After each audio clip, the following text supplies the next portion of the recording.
Bienvenue au service français de Freedom Center International.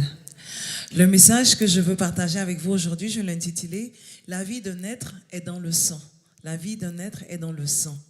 Et j'ai tiré mon message du livre de Lévitique, le chapitre 17, le verset 11. Il dit « En effet, la vie d'un être est dans le sang. Je vous l'ai donnée sur l'autel afin qu'elle serve d'expiation pour vos âmes, car c'est par la vie que le sang fait l'expiation. » Et c'est Dieu qui parle aux Israélites, et c'était encore quand ils étaient encore sortis, avant qu'ils rentrent dans la terre promise, qui leur parle du sacrifice donné pour le pardon des péchés. Et donc ça, c'était avant Jésus, c'était bien avant Jésus, où pour avoir le pardon de leurs péchés, ils venaient voir le prêtre, et puis le prêtre sacrifiait l'animal qu'ils avaient envoyé, et puis c'était quand le sang est versé, c'était ça qui faisait, qui pardonnait le péché, qui faisait que leurs péchés étaient pardonnés. Et donc chaque année, ils devaient venir pour renouveler le sacrifice. Et donc chaque année, ou je sais pas, c'est 3 fois dans l'année, ou je sais plus combien de fois dans l'année, ben ils venaient pour refaire, parce que ce sang-là se coagulait à un certain moment. Donc il fallait toujours venir renouveler. Et quand Jésus il est venu sur terre, ben quand il est venu, il s'est donné comme sacrifice sur la croix, et par le sacrifice, quand son sang il a coulé, ben son sang qui ne coagule pas et qui continue de verser sur le trône, ce sang-là nous a lavé et nous a enlevé le péché, comme je l'avais expliqué il y a certaines semaines de cela. Mais l'angle que je veux partager avec vous, c'est le fait que parce que Jésus a déjà donné, il a déjà fait ce sacrifice-là, on n'a plus besoin maintenant de revenir à chaque fois sacrifier des animaux ou sacrifier pour donner des sacrifices afin qu'on ait le pardon de nos péchés. Parce qu'il dit car c'est par la vie que le sang fait expiation. Parce que dans le sang, il y a la vie. Il dit c'est par la vie que le sang fait expiation. Et quand on regarde dans le monde des ténèbres, où quand les gens ils vont voir les féticheurs ou ils utilisent le sang pour aller, ils disent qu'il faut aller assoupir les dieux ou les esprits qu'ils adorent. Et il y a beaucoup qui vont faire, et ils se disent, mais je n'ai pas fait de mal. Tout ce que j'ai fait, j'ai juste pris un animal pour aller donner en sacrifice. Je ne sais pas comme si j'ai tué quelqu'un. Je n'ai pas fait de mal. C'est pas comme si c'est un sang humain. Mais quand tu le fais, comme il a dit, parce que les Israélites, quand ils le faisaient, quand ils venaient donner ce sacrifice-là, et quand ils venaient donner ce sacrifice, il dit ça pardonnait, il dit c'est dans le sang qu'il y a la vie. Et quand eux, ils venaient donner ce sacrifice-là, ben, il dit c'est par la vie que le sang fait expiation. Et donc quand eux, ils venaient, ils donnaient ce sacrifice, quand on tuait l'animal, ensuite le pardon des péchés. Et donc quand toi tu viens donner ce sacrifice, c'est comme si tu offres une partie de ta vie à l'ennemi. Tu es en train de faire un deal avec l'ennemi, tu viens maintenant vers lui et tu offres un sacrifice sanguin à l'ennemi pour ta vie. Il y en a qui donnent une partie de leur sang à l'ennemi. Il y en a qui envoient des animaux et ils se disent que bon, ben, c'est juste un animal que j'ai donné, il n'y a rien de mal. Mais aujourd'hui, je suis venue te dire qu'il y a vraiment, tout est mal dans ce que tu es en train de faire. Si tu es dans cette histoire, ou parce qu'il y en a qui se disent, oui, quand il y a des choses qui se passent, ils n'ont pas de problème à courir, aller voir le féticheur, au lieu d'aller courir voir Dieu. Comme je l'avais expliqué la dernière fois, c'est la première personne que tu dois penser quand tu as un problème, c'est Dieu, pas le fétiche. Pas le féticheur ou pas le marabout, ou ceux qui lisent dans les cristals et tout ça là. Faut éviter tous ces trucs-là parce que tout ça, c'est démoniaque. Et il y a des chrétiens ils n'ont pas de problème. Ils disent, oui, ben, je viens à l'église, je fais les deux, il n'y a pas de problème. Je crois en Dieu, mais je crois aussi en ça. Et il y a un grand problème parce qu'il dit, tu ne peux pas être chaud et froid en même temps. Tu ne peux pas être tiède. Si tu es tiède, il va te rejeter. C'est soit tu es chaud, soit tu es froid. Et donc, il y a la vie dans le sang de quelqu'un, il y a la vie.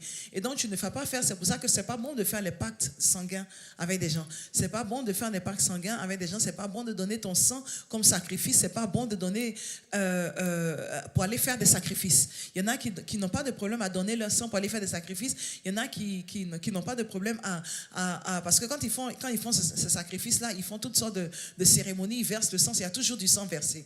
Et donc, quand ils versent le sang, et c'est comme si tu donnes une partie de ta vie à l'ennemi. Et beaucoup de gens, ils se disent, mais j'ai juste fait ça, juste pour avoir de la richesse. Mais ce que l'ennemi te donne, comme je dis toujours, ce qu'il te donne, c'est temporaire. L'ennemi te donne quelque chose il prend quelque chose qui a beaucoup plus de valeur que ta vie. Il prend ta vie et il te donne quelque chose qui est temporaire, quelque chose qui est éphémère. Et ça n'a pas, comme je dis, ça n'a pas beaucoup de sens de donner, d'échanger de l'or avec pour de la pacotille. Oui, ça brille, mais cela ne veut pas dire que c'est de l'or, c'est de la pacotille. L'or a beaucoup plus de valeur. Et donc, c'est toi donner ta vie, c'est qu'il y a une éternité, parce qu'après la vie, après la mort, il y a la vie. Et donc, après le jugement dernier, il y aura la vie. Soit c'est une éternité en enfer, soit une éternité au paradis. Et donc, tu ne peux pas échanger l'éternité pour juste un petit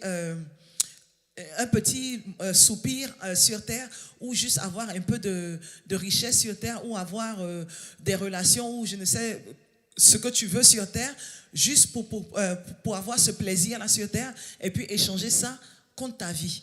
Parce que quand tu vas voir ces gens, quand tu vas les voir, parce qu'il y a la vie dans le sang, dans le sang d'un être. Il y a la vie dans le sang d'un être. Et donc, quand tu vas faire ce sacrifice sanguin là, ben, tu donnes une partie de ta vie, tu donnes ta vie à l'ennemi. C'est pour ça quand il te donne la richesse. Il y a beaucoup qui la plupart ils meurent vite, ils meurent très jeunes.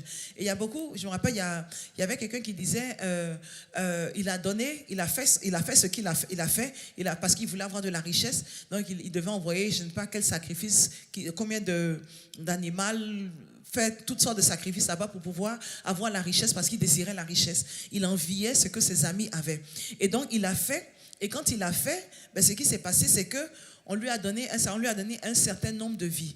Et le pasteur qui était devant lui, quand il expliquait, le pasteur lui a demandé combien d'années il te reste à vivre. Il ne pouvait pas dire. Il sait, parce qu'il sait qu'à un certain moment, un certain nombre de sa vie, il va mourir. Il y en a qui donnent leur vie pour avoir du succès dans leur, dans leur métier. Il y en a qui donnent leur vie. Par exemple, quand tu vois, il y a plein de chanteurs qui ont donné leur âme au diable, et ils savent qu'à un certain moment, ils vont mourir. Parce que l'ennemi, il ne te donne rien de ce qu'il te donne est gratuit. Et comme je dis, dans le sang, il y a la vie. Il y a la vie de quelqu'un. Et donc, quand ils ont donné, tu échanges une partie de ta vie à l'ennemi contre ce qu'il te donne. Et donc, il y en a beaucoup, quand tu vois, il y en a beaucoup qui meurent jeunes, et tu n'arrives pas à comprendre, mais pourquoi est-ce qu'ils meurent aussi jeunes? Et la raison pour laquelle, c'est parce qu'ils ont échangé une partie de leur vie, ils ont donné ça à l'ennemi. Et donc, le pasteur lui a demandé combien d'années te reste à vivre, et il savait. Il savait qu'il n'avait pas beaucoup d'années à vivre. Il y en a un qui avait juste 4 ans à vivre. Et donc, il ne voulait pas mourir. Maintenant, il ne savait pas ce qu'il allait faire. Mais si tu es dans cette situation-là, il n'y a pas un endroit où tu peux être, où Dieu ne peut pas t'atteindre. Et il n'y a pas quelque chose que l'ennemi puisse faire, ou un pouvoir que l'ennemi a qui soit au-dessus du pouvoir de Dieu. Et donc, si tu es dans ce trou-là et que tu te dis que l'ennemi t'a eu et il n'y a pas d'issue de sortie, aujourd'hui, je veux te dire qu'il y a une issue de sortie et que Dieu est plus fort que l'ennemi, et tu n'as pas besoin d'avoir peur. Donne ta vie à l'Éternel, mais sois sérieux dans ce que tu fais. Donne ta vie à l'Éternel, parce qu'il y a beaucoup de gens qui étaient dans ce monde-là, qui étaient vraiment partis, mais ils avaient fait des trucs horribles, et plus qu'horribles, mais de là où ils sont partis, ils sont revenus et ils ont vu la lumière, et ils ont compris maintenant que c'est vraiment Dieu qui est le vrai Dieu, et c'est le chemin qu'ils devaient suivre, et c'est là qu'ils ont été satisfaits, c'est là qu'ils ont vu qu'ils ont pu avoir cette paix-là, cet épanouissement, parce que l'ennemi, il te donne ça, mais à chaque fois, tu dois revenir faire des sacrifices. Alors que quand Dieu, il t'a donné un sacrifice, il s'est donné pour une fois. Le sacrifice, c'est une fois et pour tous. Et il nous a lavé. On n'a plus besoin de revenir demander pour le pardon de nos péchés.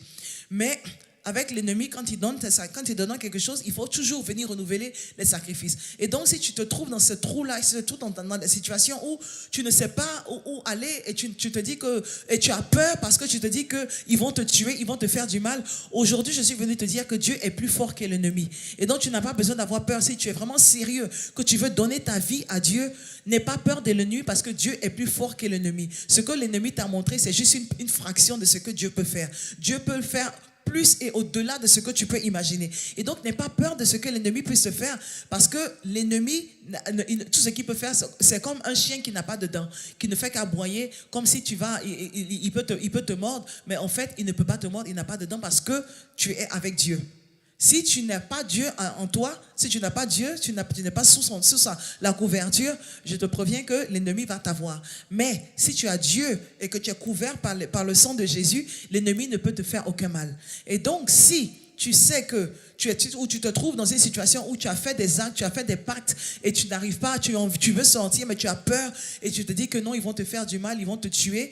Aujourd'hui, je vais venir te dire que l'ennemi ne peut te faire aucun mal parce que Dieu est plus fort que l'ennemi.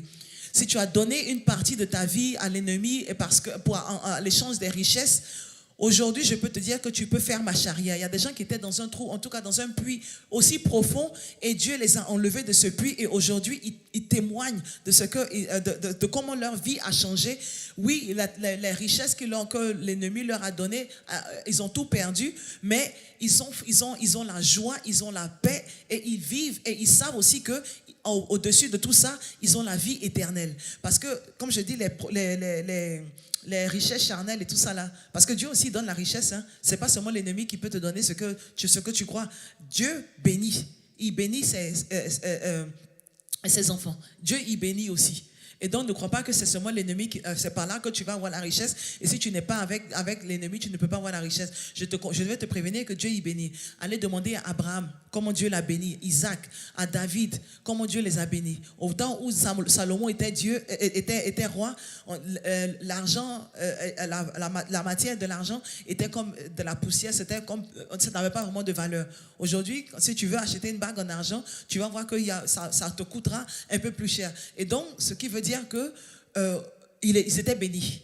Et donc, de la même manière, ce n'est pas seulement dans la Bible, même aujourd'hui encore où on parle, Dieu il bénit et il bénit. Quand tu regardes ta vie, moi il m'a béni. Il bénit plusieurs personnes, il a béni plusieurs personnes autour de vous. Et donc ce n'est pas seulement avec l'ennemi que vous pouvez avoir la richesse, mais c'est l'ennemi qui vous blague.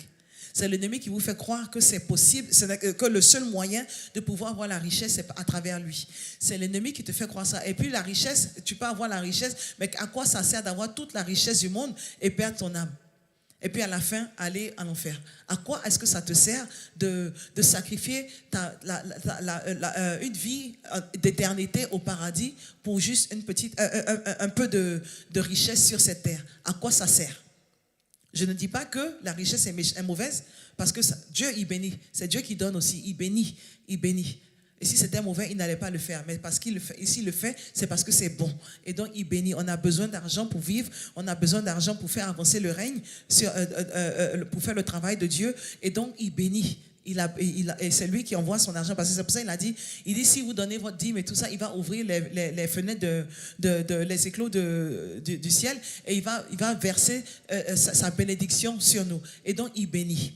Mais l'ennemi nous fait croire que c'est seulement avec lui qu'on peut avoir la bénédiction, et il y a beaucoup de gens qui ont donné leur vie à l'ennemi comme ça, juste pour avoir la richesse.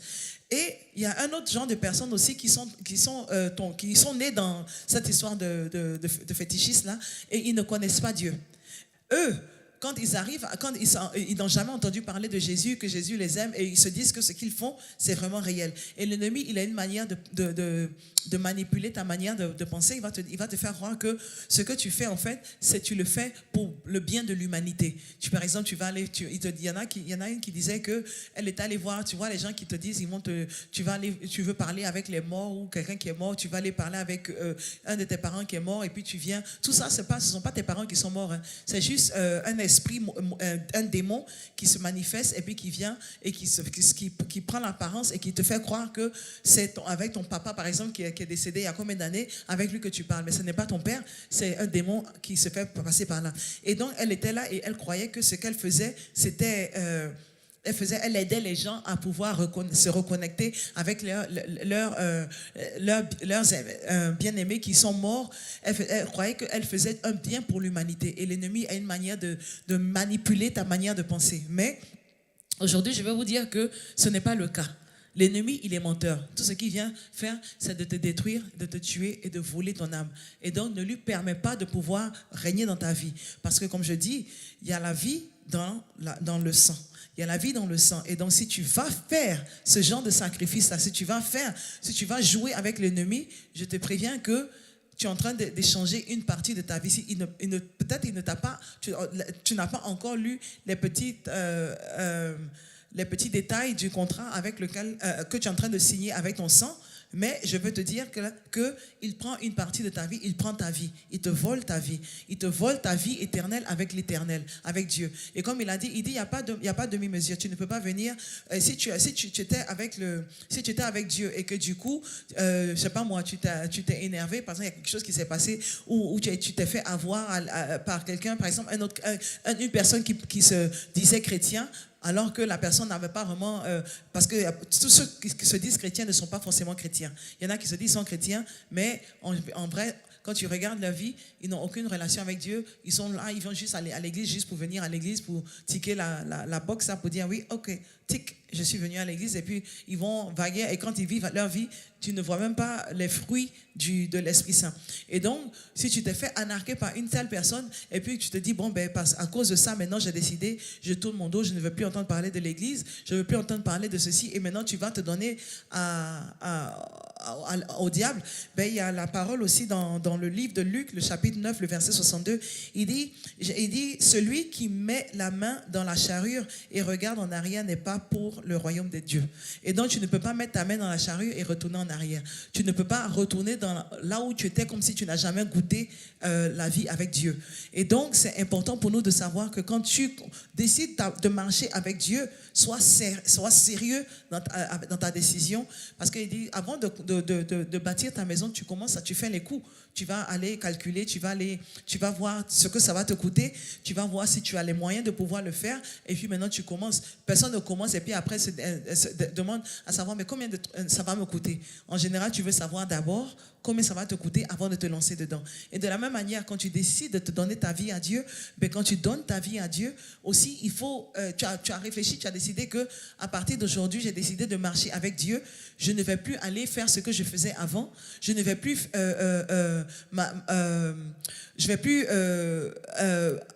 me comporter comme je me comportais avant. Je ne vais plus faire les vilaines choses que je faisais avant. Je vais continuer à marcher droit avec l'Éternel. Je vais suivre la parole de l'Éternel. Je vais lire ma Bible. Je vais jeûner. Je vais prier pour que Dieu me dirige, pour que Dieu dirige mes pas. Et quand tu le fais, ben tu verras que l'ennemi ne pourra te faire aucun mal. Mais, comme je l'ai dit, et je n'arrête pas de le dire, si tu es dans cette catégorie qui a ce malin plaisir de marcher, c'est-à-dire tu as un pied dedans et un pied dehors, tu es d'ici souvent et souvent tu es là, c'est-à-dire tu sors un peu, tu vas aller faire un peu les sacrifices ici par là où on dit on a volé tant, tu vas aller consulter le féticheur pour savoir ce qui se passe et puis tu te dis mais il n'y a rien de mal, tu es en train de donner une partie de ta vie à l'ennemi. Tu fais parce que tu ne fais pas un pacte, tu ne négocies pas avec l'ennemi. L'ennemi, son but, c'est de mentir. C'est un gros menteur. Quand il ment, c'est sa langue maternelle, il parle. Et donc, tu ne vas pas aller négocier avec quelqu'un qui est un menteur. Et donc, je me rappelle, il y avait quelqu'un que je connaissais, tous les dimanches, on va à l'église et tout ça, et puis il y avait quelque chose qui avait disparu, et puis il y a quelqu'un qui l'accusait. Et donc, elle était fâchée, elle dit, si c'est ça, on n'est qu'à aller voir le féticheur, on va aller faire consulter là-bas. Puis je me suis dit, mais attends, mais tu vas à l'église tous les dimanches, et puis toi, la première des choses que tu penses, à quoi tu penses, c'est que parce que tu as été accusé, tu veux courir pour aller voir le féticheur, pour aller faire, je ne sais pas ce que le féticheur va vous dire, mais qu'est-ce qu'il va pouvoir prouver. Mais c'est là-bas que tu vas aller voir, alors que tu te dis chrétienne, alors que tu te dis que tu as une relation avec Dieu. Tu ne peux pas avoir un pied dedans et un pied dehors. Un pied dedans et un pied dehors, tu es dehors. Il ne fait pas tiède. Il dit soit tu es chaud, soit tu es froid. Il n'y a pas de milieu. C'est soit tu es chaud, soit tu es froid. Et donc, si tu as décidé de marcher avec l'Éternel, ben marche avec l'Éternel. Et si tu es dans ce trou, ou je dirais même dans un puits aussi profond, et tu te dis, j'ai entendu parler de Dieu, mais je veux pouvoir sortir de ce puits-là. Je veux changer ma manière de faire, mais j'ai peur. Aujourd'hui, je veux te dire, n'aie pas peur de l'ennemi parce que l'ennemi, il ne peut faire que rugir comme un lion. Mais ce n'est pas un lion. C'est Jésus qui est le lion de la tribu de Juda. C'est lui qui est le vrai lion. Quand lui il rugit, les choses se passent. Quand l'ennemi il rugit, rien ne se passe. Et donc, aujourd'hui, je suis venu te dire que l'ennemi, il ne peut te faire aucun mal. Et donc, si tu es vraiment sérieux et que tu veux changer ta vie et que tu veux donner ta vie à Dieu, tu veux sortir de ce monde-là parce que tu as réalisé que tu es dans le faux. Aujourd'hui, je veux te dire, donne ta vie à l'Éternel, n'aie pas peur. N'aie pas peur de donner ta vie à l'Éternel. Et si tu tombes dans cette catégorie-là, si tu peux répéter après moi pour dire, Seigneur Jésus, je crois que tu es le Dieu, que tu es le Fils de Dieu. Je crois parce que la Bible nous dit que si tu déclares avec ta bouche et que tu le crois dans ton cœur que Dieu a ressuscité des morts et qu'il est monté au ciel, que tu seras sauvé. Et donc si tu le crois qu'il est le Fils de Dieu et que si tu déclares avec ta bouche, tu seras sauvé. Et donc aujourd'hui, si tu veux, déclare le Seigneur Jésus, je crois que tu es le Fils de Dieu. Je crois que tu es mort sur la croix pour mes péchés. Je crois que tu es descendu aux enfers. Tu es mort sur la croix, tu es descendu aux enfers et que tu es ressuscité des morts le 3e jour. Tu es monté au ciel et tu es assis à la droite de Dieu, le Père Tout-Puissant. Et Seigneur mon Dieu, je veux que tu viens dans ma vie et règne dans ma vie, sois mon Seigneur et Sauveur. Aujourd'hui, je renonce à tout ce que je faisais dans le passé et je veux que tu sois Seigneur et Sauveur dans ma vie. Et tu verras que ta vie aura changé. Et à partir de ce moment-là, n'aie plus peur de l'ennemi. N'aie pas peur de l'ennemi parce que sache qu'il y a le pouvoir dans le sang de Jésus. Le sang de Jésus, il y a un pouvoir dans le sang de Jésus. C'est pour ça que tous ceux qui sont qui font les mauvaises pratiques et tout ça, il y a même des pasteurs qui vont là-bas pour aller faire des mauvaises pratiques et tout ce qu'on leur dit, on leur dit tout ce que tu vas faire, tu peux prêcher, mais il ne faut pas prêcher Jésus. Il ne faut pas prêcher le sang de Jésus parce qu'ils savent qu'il y a le pouvoir dans le sang de Jésus. Je ne sais pas combien d'entre vous ont eu des rêves et puis tu dors et puis à un certain moment tu es attaqué, tu combats et puis tu te réveilles et puis tu dis Jésus. Et puis dès que tu cries Jésus, tu vois que l'ennemi tombe en arrière et puis tu te réveilles. C'est parce qu'il y a le pouvoir dans le sang de Jésus. La Bible nous dit que quand on mentionne le nom de Jésus, tout genou fléchit. Parce que Jésus est le roi des rois. Il est le Seigneur des seigneurs. Et c'est à travers lui qu'on a la vie éternelle. Parce qu'il est le chemin, la vérité et la vie. L'ennemi n'a rien à t'offrir. L'ennemi n'a absolument rien à t'offrir. Et donc, c'est ce que je voulais partager avec vous aujourd'hui. C'est que l'ennemi n'a rien à t'offrir. Vous n'avez pas à avoir peur de l'ennemi parce que Jésus est le chemin, la vérité et la vie. Que l'Éternel vous bénisse et que l'Éternel vous garde. Que l'Éternel fasse briller sa face sur eux et vous accorde sa grâce. Et que l'amour de Dieu et la communion du Saint-Esprit soient avec vous tous. Vous et vos enfants, vous des milliers de générations, habiteront dans la maison de l'Éternel pour toujours et toujours. Amen.